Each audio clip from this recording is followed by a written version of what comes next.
Hello, Drunkduckers. This is Ozone Ocean. With me are Tantz and Serene. Oh my god, I said it again. Baines and Serene. There we are. Just to prove that I'm not doing that. Okay. Oh, sorry. Hello.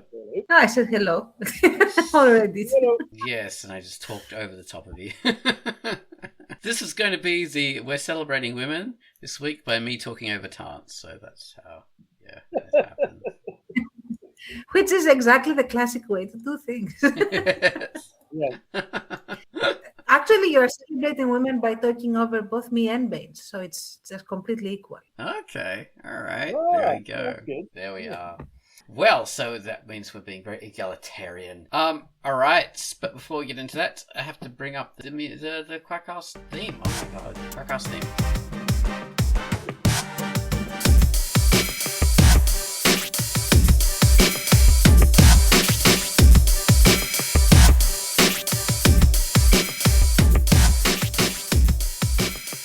There we are, that was our little Quackcast theme. And now, featured comic, Quackcast is going to tell us about Where the Light Falls. Man, I wish this was a video cast. Look at Cornelius. He's a beautiful... Okay, everybody, before Quai reads out her thing about Where the Light Falls, Cornelius the cat, this beautiful cat, is standing right up next to Tantz and just looking at her very photogenically. So he's a star.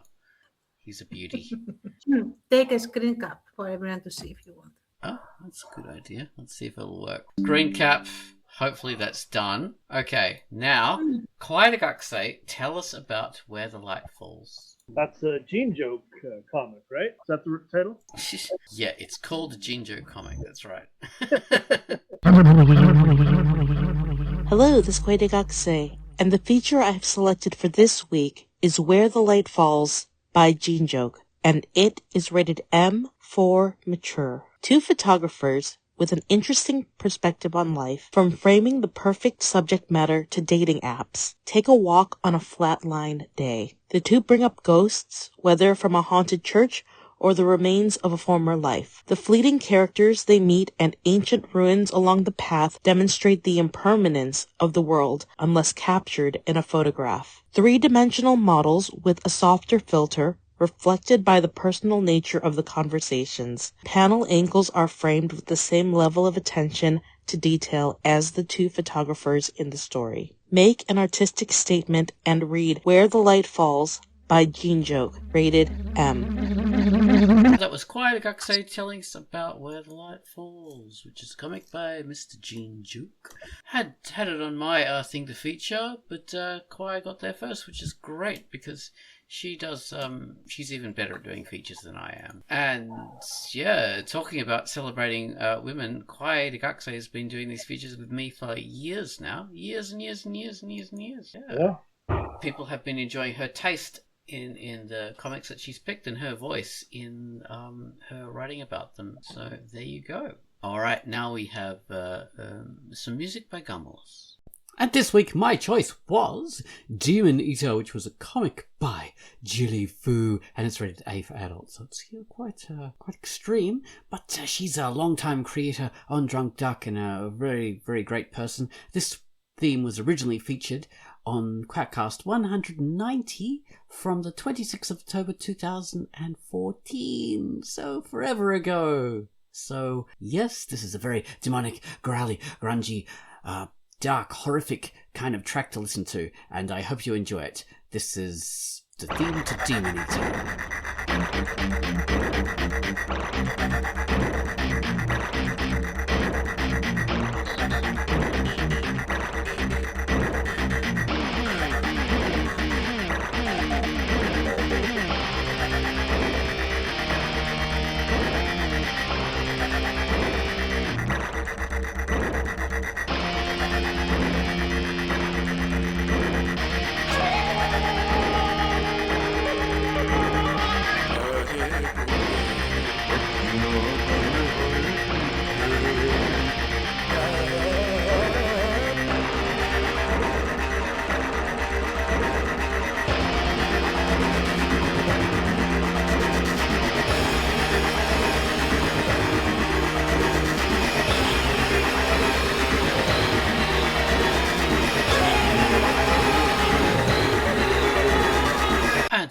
theme I picked from Gummels. I hope you enjoyed that. Okay, so now we're going to talk about the our theme month this week, and which is Tantz.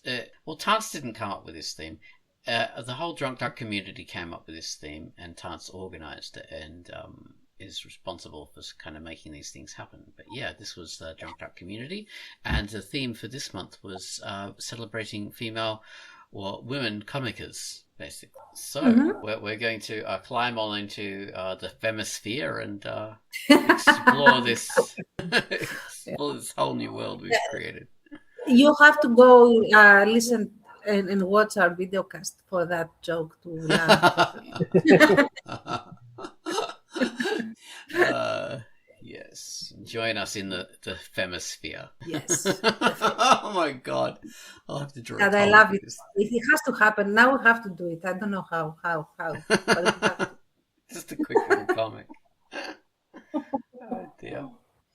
Right. So yeah. So there were quite a few comic creators, I should say, rather than comics, mentioned to be like featured for the this celebrating women month, weren't there? Oh yeah, I mean, for every month, the ideal is to have at least 30 or 31 titles to feature, so I can feature one a day, and we have those. And the thing is, and I have been enjoying featuring them, there is such huge diversity in genre, in style, art style, in tone, in subject matter, and, what every comic is exploring. So it's been amazing, and I really like. I mean, honestly, I enjoy every month that I feature. Like every theme so far has been a journey of discovery for me as well, because a lot of comics I wouldn't be aware of without these events, these micro events that we are doing every month. And yeah, the thing that was interesting to me in the female creators is that, first of all, it's not as easy to just do a search and have all the female creators pop up so that you can feature them. We don't actually have that. No, we don't organize by gender. Yeah, which I like, honestly. I think it's a feature, not a bug. Yeah. We're not interested in creator gender necessarily. As a community, we like the art. We like your art. Bring the art forward. But beyond that, the interesting thing was that I had some creators contact me via PQ or DM in Blue Sky, and asking me not to feature them because they didn't want to be widely known that they are female. Didn't want them to be out. Yeah. So were these people people who had been nominated? Some were. Others I asked directly because I knew they were female or identifying as women. And I asked, are you comfortable with me featuring you? And some said yes, some said I'd rather not.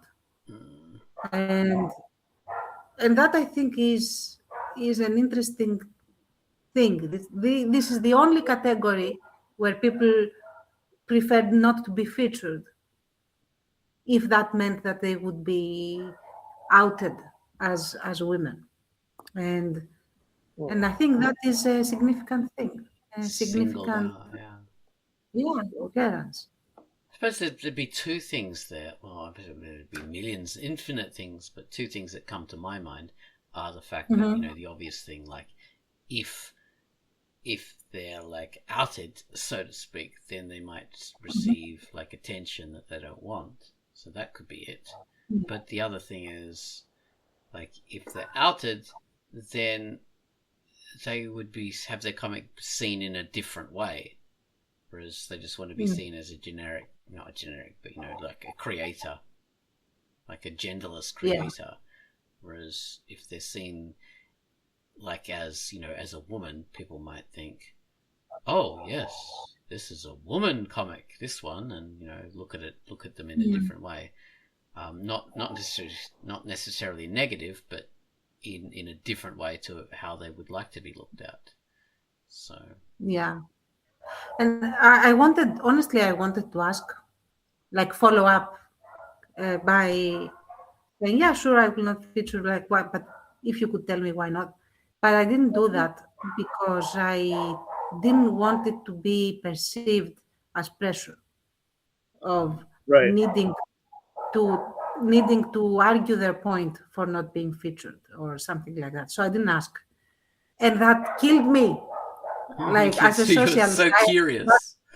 Yeah. yeah, that killed me. Like, no, I really wanted to know. Please tell me. Well, you should have phrased it right. You should have said, "Look, no pressure. This isn't. I'm not meant to try and coerce you into, changing your mind. I'm just really genuinely curious to know, to widen my own knowledge of this. Yeah, I Yeah. still Become didn't want to educated." do it. I still didn't want to do it because many of those that reached out to me for that were very timid. So I wasn't like, I want people to feel safe coming to me with anything and everything. Yeah. And so I felt that my curiosity had to take a second, third priority to that. But if you are listening to this, people who know who you are, just drop me a private message and tell me why you didn't want to be featured. I just want to know for my own curiosity as a social scientist, nothing else. Yeah. Oh, for sure. Yeah. Yeah.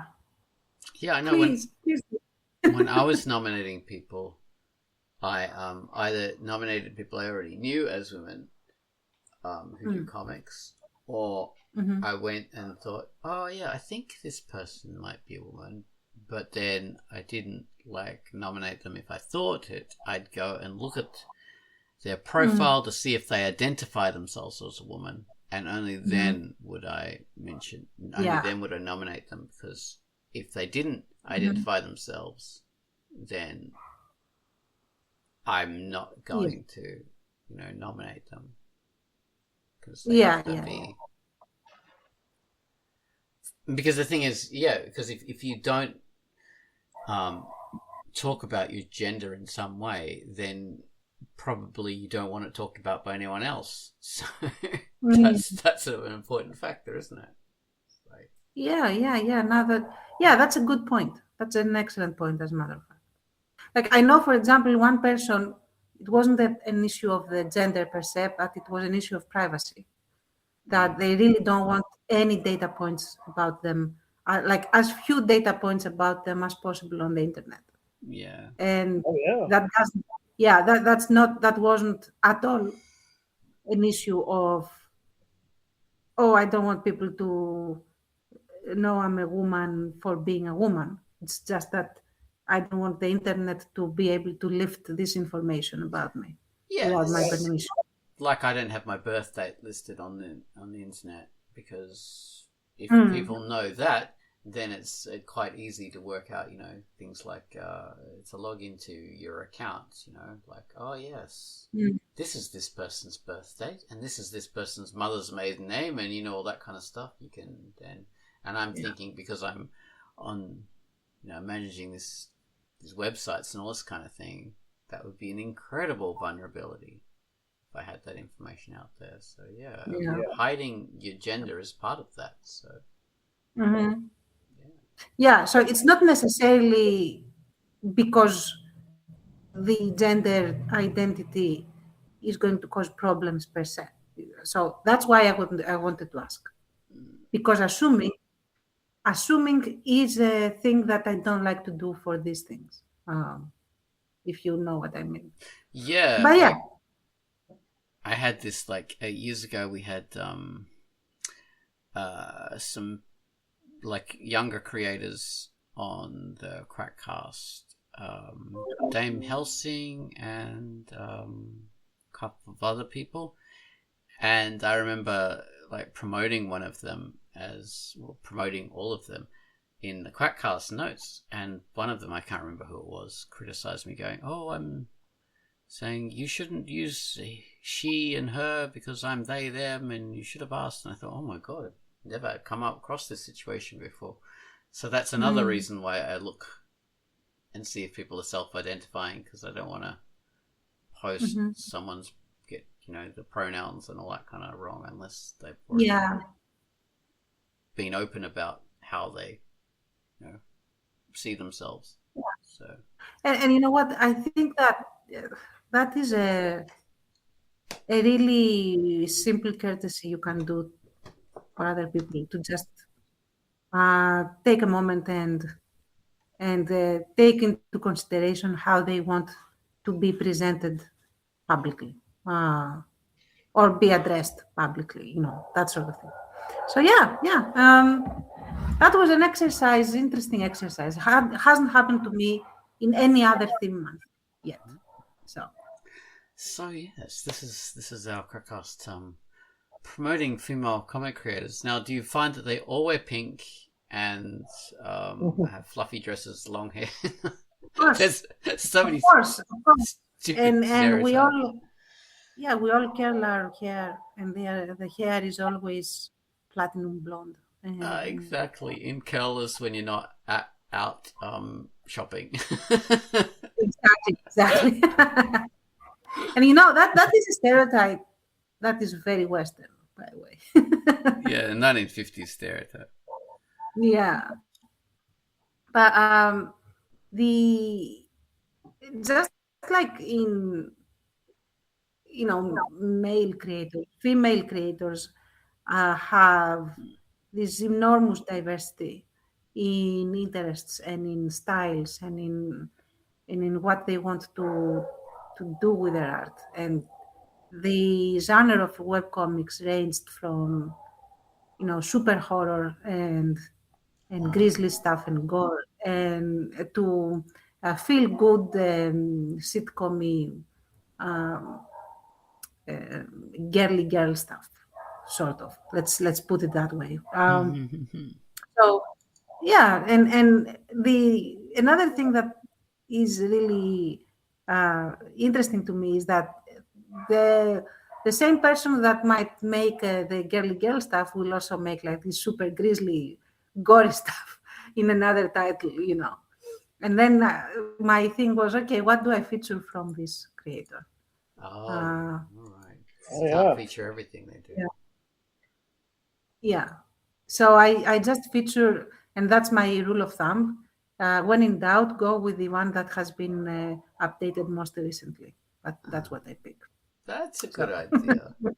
Well, say Amelius is a good example of that kind of thing, because she does everything as part of Chubby the Vampire. She will do super grisly, gross stuff, and she'll do really girly, cutesy stuff. So she just runs the full gamut there. Exactly. And I actually featured, I think, I don't remember, honestly, because I have featured here for Horror Month as well, and but I think I featured Charby in this one because it is her main staple comic. But in other categories, when I featured her, I made sure to not feature Charby, feature something else. That's it. So, yeah. Okay, yeah, that makes sense, because you can't always feature the same thing over and over and over. Yeah. So there are a few more. But did you feature Jilly Fu? Yeah, one of the first, if not the first. And I have a soft spot for Demon Eater, so that's what I featured. So That's a classic. I had to. There was no way not to. And yeah, and the thing is that how shall I put it? The idea of celebrating female creators. Of course, March is International Women's Day, so that's why the theme was for female creators. The idea is to just uh, invite audiences to experience more of the webcomic world than what would be often a narrower scope that we all have. Like I usually have a very narrow list of webcomics that I read. And without this feature month, I wouldn't know a lot of other comics that I really like now. So same goes for, I know a lot of female creators, but for example, I didn't know as many from LGBTQ month, and now I do. Oh yeah, like Simply And Sarah sort of thing. Simply Sarah, I knew because Simply Sarah is Simply Sarah. Yeah.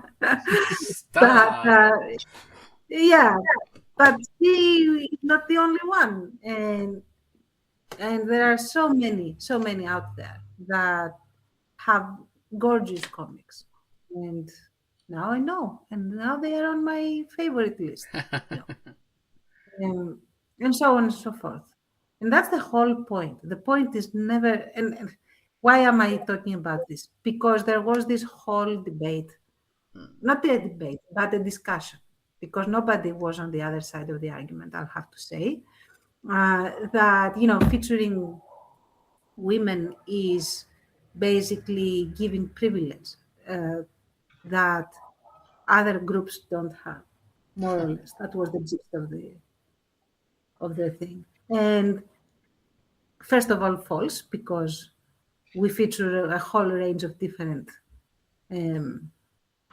themes that overlap, and people can get featured many times across months.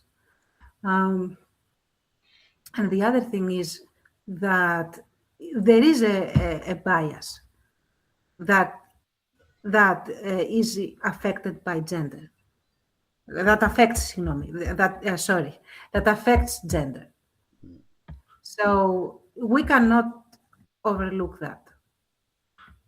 And we shouldn't. It's as simple as that. Yeah. Yeah, and there's other factors too. I mean, of course, that it's not giving privilege to women because, in the beginning, like, comics are a field that still are slightly leaning towards male creators, and this is the thing. So women need to be sort of built up a bit. But as you say, we do this for all kinds of different groups and people. So it's not really like giving women a privilege beyond what everyone else can have. Because you as a man, I mean, not you as a man, Tantz, but say Baines as a man, or me as a man, could be like have our comic promoted as like a comedy comics, which is the theme for this month, the coming month. Yeah, April. yeah. And we will previously had our comics promoted as like non-American comics. That was a thing, like all these different things. So it's not like being excluded or being like wrong, like promoted in advance of everybody else to the detriment of everybody else. So yeah, that's no. And that's another thing that society sort of cultivates a little bit, and we have to school ourselves not to feel that way, I would say, is that if someone is being celebrated, by default, there is this tendency to feel that everyone else is getting not Nice. celebrated like like an affront to everybody else. Like, why are you celebrating this? Does this mean that you demean me, or that you want to put me down? And that is something that is very tiring, first of all. And Yeah. and the other thing is that it is society's fault a little bit that this knee-jerk reaction happens, because often the easiest way to pretend, because that's not what it really is, to pretend that you are building someone up is to just tear down everybody else. So you are not building up the person or the category or the group that you want to build up. You are just tearing everyone else down. So everybody loses.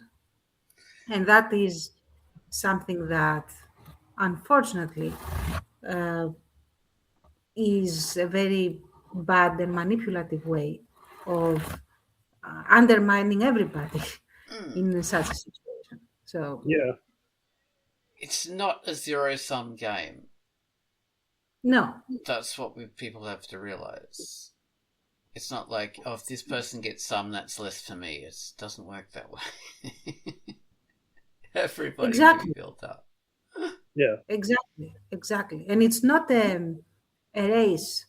Well, it's not a race, and it's not a finite sum of resources that you have to resource guard, so to speak.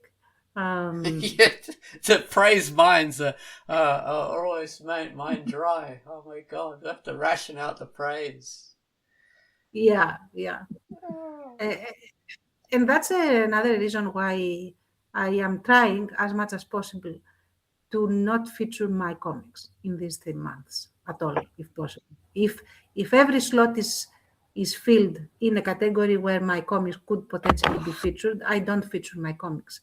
I use them as fillers. Like, okay, I didn't get enough historical web comics, so now I have to use mine to fill the month, the days of the month. But if, for example, I got enough, then I wouldn't feature them at all. Like this month, I'm not going to feature mine because I have enough ladies to celebrate. Yeah. Um, and Ladies. ladies, hello, ladies, come on down, ladies. um, so yeah, and why am I doing this? Because I don't want anyone to get the idea that this whole thing is some kind of privileged situation where anyone is using extra positioning. I don't know how anyone can construe these things, but I want it to be demonstrated that the whole point of these months is to celebrate all of our Drunkduckers and to get as many eyes on their webcomics as absolutely possible. Yeah, and the point of Yeah. choosing these different themes is just to get people interested in it, basically. It's all Yeah. about promoting people. So yeah, you choose Exactly. different themes that resonate with people that make sense for the month. Like Mhm. we're not going to do genocidal maniac month. Are you a genocidal No. maniac? We'll feature you. It's got to be No, something that but- people care about. It will fit in Halloween month, like October, which is horror month. You have one of those. But yeah, exactly. We're not going to feature, manipulator month. No. Yes, it's best and we're not talking about your comic characters. We mean your the creators. We have to pick best Yeah, manipulators. So yeah, no, we're not. Or toxic creator month. No.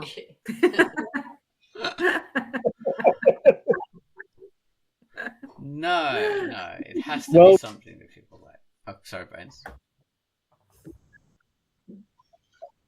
Baines? I was going to put my name in for that one. That's it. Oh, first off the post. Yeah. Exactly. Well, I'm now tempted to put a self-flagellating month, and you and Bravo are going to be the first ones. Oh God! And a bunch Okay, of other enough said. I'll perverts as stop. well.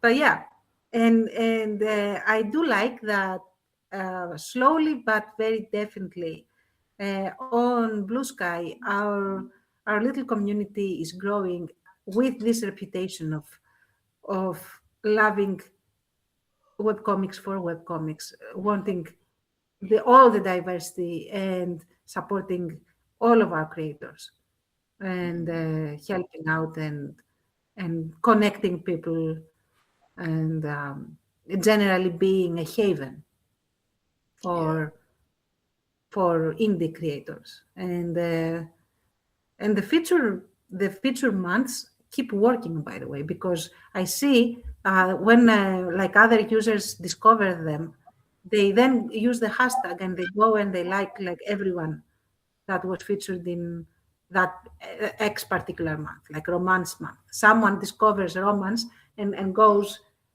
and likes every romance comic that I featured like a month ago. Okay, So, Nice. that's quite positive. Yeah. That Yeah. is very positive. All right, let's It is. talk about a few of the comic creators that you featured. Oh, okay. Let me pull up the Blue Sky account on my phone, and yeah, let's do that. That's a great idea. So yeah, I just don't dare do it on my laptop now because it's just going to freeze up the recording. Yeah, phone's a great idea. All right. When it loads, it will be perfect. Always have your phone handy for these Quackcasts. Yes. For some reason, it is still on the loading page. For some reason. The laptop's probably eating up all the internet, all the bandwidth. All right, let's go. Let's go. So, no, I don't want to see the new feature. Thank you. So, all right. So now we have, let's see. Oh, okay. What I was saying, historical month, someone is discovered it, and I have like a bunch of notifications about that. All right, so let's have already like 28 comics here. That's good. Nice. Yeah, so I started off with scroll, and I started off with sorry guys, my phone is flipping me off at this point.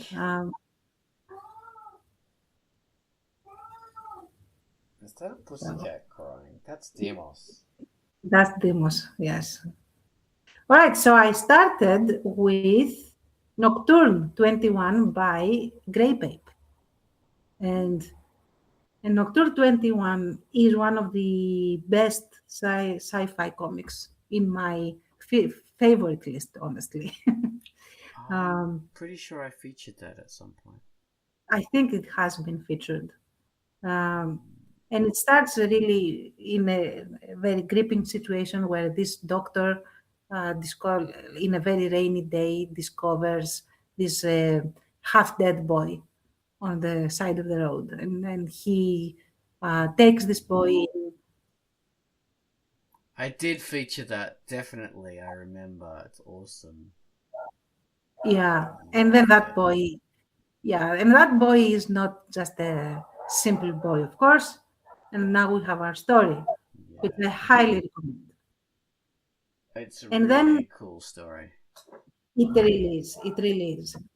And then day 2 was Zilifu with Demon Eater, of course. Oh man, that's the music we'll pick. We would have Yes.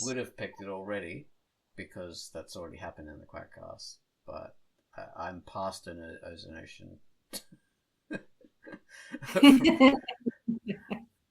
Yeah. So Demonator will be the music. Sorry. Yes. So you featured Demonator from Jilly-Fu.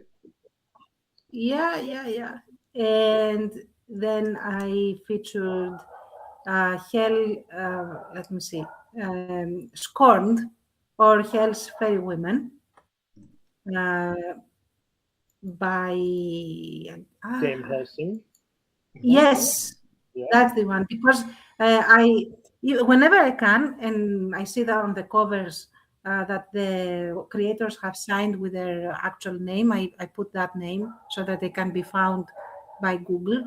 Oh, And I was struggling to remember her handle. yeah. She used to use a couple of different names. I remember. Yeah. Yeah, and that's a very artistically pleasing webcomic for me, and I really like the theme as well of, having a psychopomp basically be the main character of a revenge tale, or at least it starts that way. Yeah. One. Great art. Yeah. Pretty art, yeah. Then our staple creator used books was featured. Yeah. Vicky Boutwell.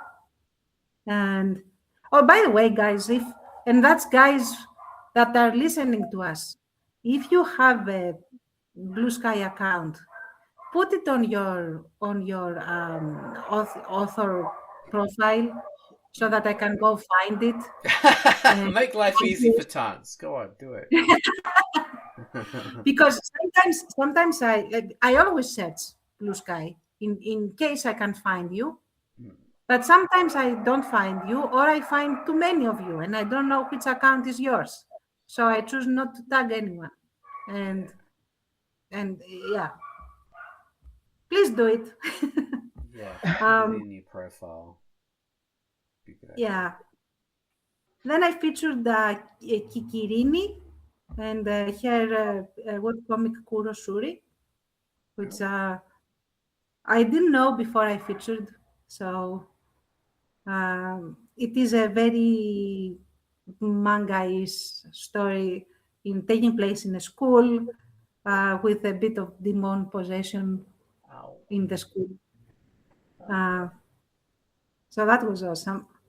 Great art as well. All of these have such unique and gorgeous art that is like very unique styles. I can recognize every single one of these styles on standing alone, among others. Hey, and what about that old idea of, yes, I can tell that's a woman by the artwork? Oh my God, that you cannot do that. Yeah. You cannot do that. Guaranteed. Oh God. So many people who reckon they could do that. But, yeah. Sometimes sometimes you can sort of tell in some ways, because there are some tricks, but it's more like you can tell, this is probably a man who did this. Remember there was that creator, I Heart Artists, I think. Oh yeah. And that was pretending it was a female creator, and it had all these comics. And I knew straight away from the style that it was not a female creator. I knew straight away that was a man. Oh really? But everybody else was fooled. It was just the style. It was just women don't tend to draw that way at all. And this was like a very kind of realistic style of drawing, but with hard edge lines and a particular style of shading. That's not popular for female creators. It's possible, but it's not popular. And yeah, this was something that fooled absolutely everybody, but didn't fool me. That's amazing. I remember I Heart Artists. I never remember like I'm trying to in my mind to remember if I thought he was a woman or not, and I can't for the life of me remember what I thought. I think I never considered the gender in the first place because I'm weird like that. I usually don't worry if someone is male or female. Yeah. Yeah, I Anyway. mean, for this one, it was like saying, "Oh, I'm a new person, and I'm just joined this animation team, and I'm making my way in Hollywood. This is my first time getting a job in Hollywood. And this is my comic that shows my progress." And oh god, it was just so What too much what of a was the cliche. purpose? What was the purpose of pretending to be a woman? Just fooling people, just getting, because the idea was like if it was a female creator, it would automatically get more views and kind of sympathetic viewers, and people would automatically kind of like simp, basically, and go, "Oh yeah, oh my god, I love it," and it worked too with these people. That's not to say, oh, women get people simping. I don't mean to give that impression that I think that, but this person thought that, and they were, because of the way they wrote, they were able to get people to do that. So female creators do not automatically get that kind of attention and do not seek that kind of attention, but this person had designed the account to do that, and it worked. So I hope I didn't like bury myself in a hole there. That was the purpose of this particular account. Oy. Okay. I'll just like fill up the hole and stay in there.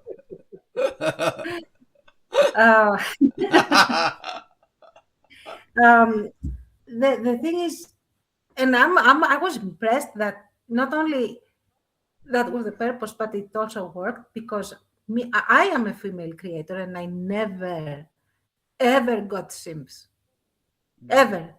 No. Like I feel wrong that I want some sims, please. Like I say, the account was designed in such a way as to get that. Because normal female creators don't automatically get this. You have to have you have to play that card in order to get it. And right. Yeah. Okay. So that does make sense, by the way. Yeah, because I have seen that happen in other areas. The whole overplaying the I'm a woman, or other also categories. But yeah, definitely. That I can see. Yeah, it's like saying, "Oh, I'm new here. I need help," and all that kind of thing. I imagine there's men who do it too, and there's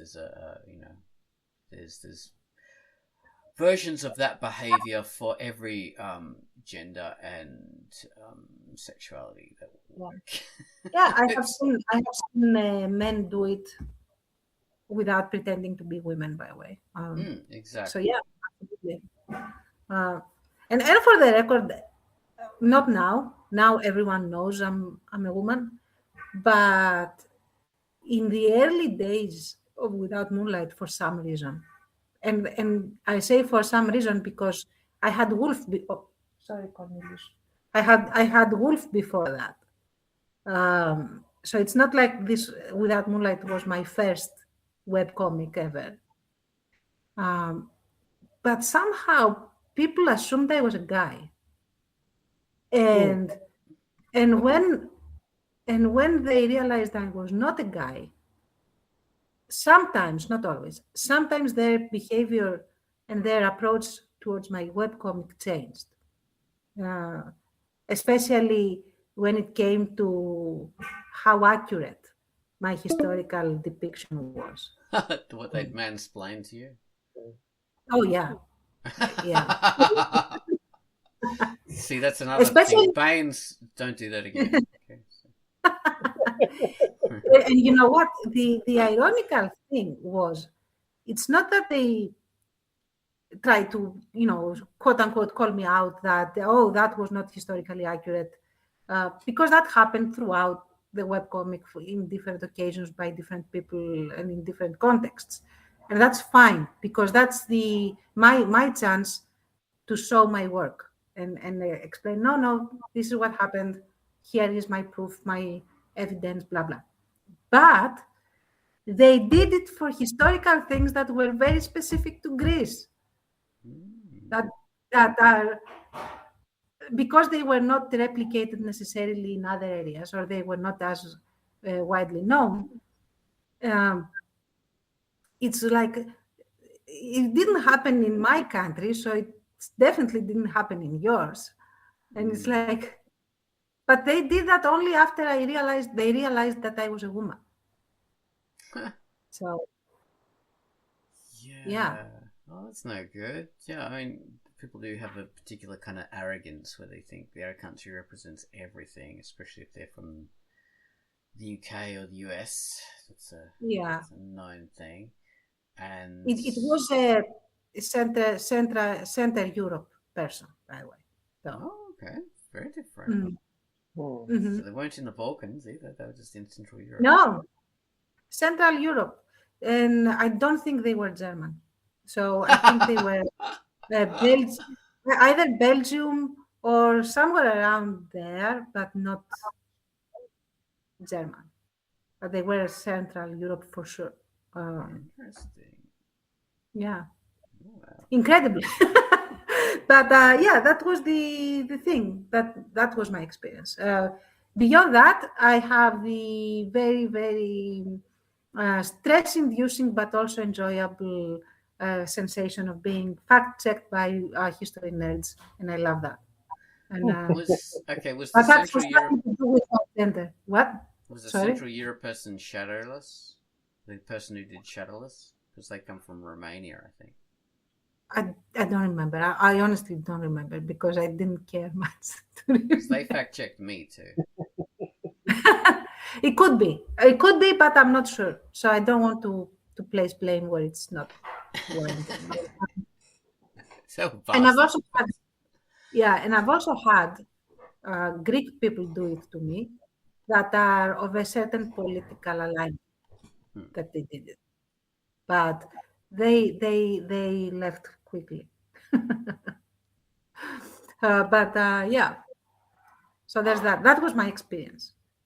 The first assumption was, oh, this is a war comic, ergo man. And then the second assumption was probably didn't do her work for some reason. Sounds like shadowless to me. I honestly don't remember because it was like 8 years ago, 9 years ago. So I don't know. But could be. Yes, that's probably too far in the past. Well, then yes. Let's see. Did you feature Emma Claire? Yes, I did. With Constellation Chronicle this time, because I had featured the Menagerie for romance. So. Oh, good. The sci-fi opera for this one. Constellation Chronicles. That's a great theme by Gunwallace too. Gotta look that up. Yeah. Nice. Beautiful music. I also featured Spooky Kitsune for Dream Eaters. I always get that confused with Jillyfoo for Demon Eater. Me too. I don't know why that happened. Yeah. But it does. And it was like, oh no, different ladies, you know. Different ladies, different eaters. Yes. Or mine could be the eater thing. That is the common. Yeah, I think so. All right. I also featured one of our latest Drunkduckers, Kumako, with the golden spiral, which is a lovely, gorgeous looking little, not so little, fantasy comic with canines, magical canines. Um, Interesting. Nice. yeah, and of course, Unhallowed was featured um, by Nex Mortic. I could be pronouncing everything wrong, so I'm sorry about that. And Unhallowed was a webcomic that I found simply because I do the feature months, and now I follow it. And highly recommended. Highly recommended. It's if you like people escaping cults, that's great. Oh, Do that. interesting. Follow Oh it. yeah, that's a comic I featured. Yeah, Hmm. I remember. Unhallowed?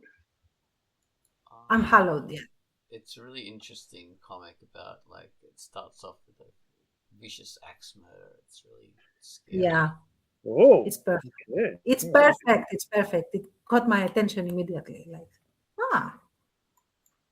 let's see why the axe murder relaxed the person. And it's not like a cliche kind of story that follows the normal convention. It goes its own really weird, unexpected way. So it's Yes. a strange story. Sounds really good. Love And the artwork too. and also I had Pirate for Hire by Confetti Rainbow Pony. Oh my god, what? I haven't never featured that one, so Feature it. It's great. It is a next Sky Pirate, and he is basically like pulled in kicking and screaming to help these detectives discover um, like a corruption plot. It's basically the bite off more than they can chew thing, where they think they are going to solve something simple, and then a can of worms is opened, and it's great. Do it. I can't. Its last update was in February 2022, so and there's only 16 pages. Oh, Oh, wow. yeah. Well, we have to find Confetti Rainbow Pony to continue this because Yeah. I liked it, so I featured it. She's probably not a And- pony anymore. It's been so long. Yeah. The full horse. Then, of course, Amelius with Charby, and I just indulged myself and I featured one of the panels that I really liked as a because I put the covers when there is a cover, and if there isn't a cover, I have to find a panel that I feel will catch people's attention, and I put that as an image for the webcomic. And Nice. for Charby, I put the one that is this weird upside down spider creature thing that glows green, and I really like that. Lots of good options for artwork from that comic. Yeah. And then, of course, we have Nikki by the creator of Simply Sarah, uh, Sky, Sarah Sky Angel. Mm-hmm. Find that. It is great. It is usually I don't read slice of life in a sense like a social issues comics and slice of life comics like that. But this one is great and I love it. And it does a number on my anxiety for the main character. It's very well done, and it is exactly the reason why I usually don't read these stories, but this one I have to because it's so great. Yeah. And then I have Emma Exros and Geist Gears.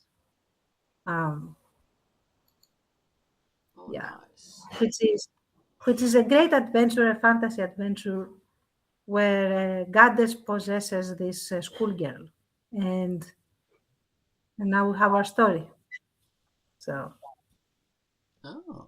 Did you feature Grolution or Wayfaring Souls? not yet. Oh. Soon. Okay. The month is the month when we are recording this is not over yet. So I still have some waiting to be featured.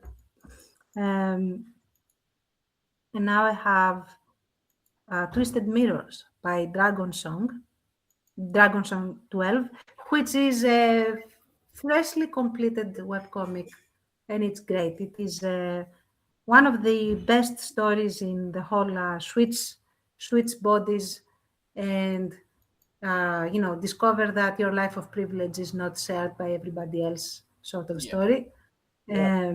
Really, really well done by Dragon Song.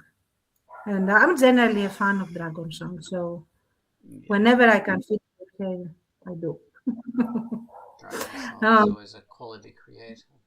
Yeah, and she would be a great feature in the self-flagellating Oh my creator. God. Because she never accepts that she is a great artist for some reason. So I do what I can to completely overturn this impression that she has. She's So got Bravo, Baines, and Yeah. Dragon Song. so far, yes. All whipping themselves. into Yes. frenzy. I'm Well, not worth I think Tantz straightened me out today. I'm not going to do it anymore. Yes, excellent.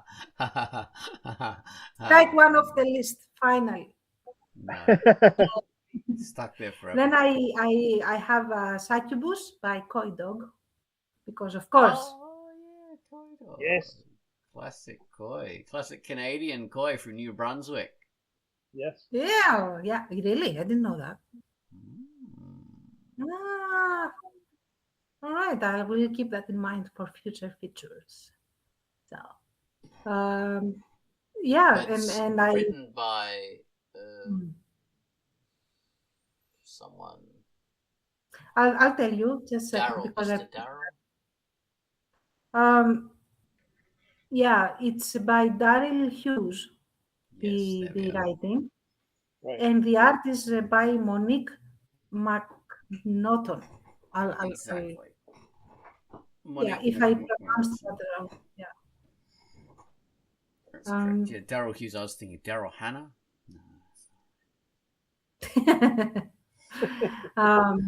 And then I found Residia, and I featured Capricious Infection, which is an excellent name for a webcomic, by the way. Oh God.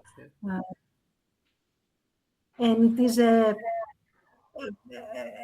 fantasy story across time and space, where the main characters basically either will become gods or they will be executed or something like that. So it's Yeah. Oh, yeah. neat. Well, we've pressure. got less than a minute, so I Yes. have to wrap this up, unfortunately. Yeah, and so that is just a little taste from all the features. So go to our Blue Sky account, click on the hashtag, and look at all the amazing comics, because I had a lot more to And list. our Blue Sky So- link is on the front page of Drunkduck, and I'll have it. Yes. So Right then, we have Here's to wrap the this. Yes, here's to the lady. keep creating, ladies, and gents. Also gents. Also keep creating. So The Darwin and Helen, but mainly the Darwin ladies. That's what this podcast is about. Celebrate the ladies. yes. Well, we gotta go bye-byes now. Bye-bye Quackcast number 785. Bye bye.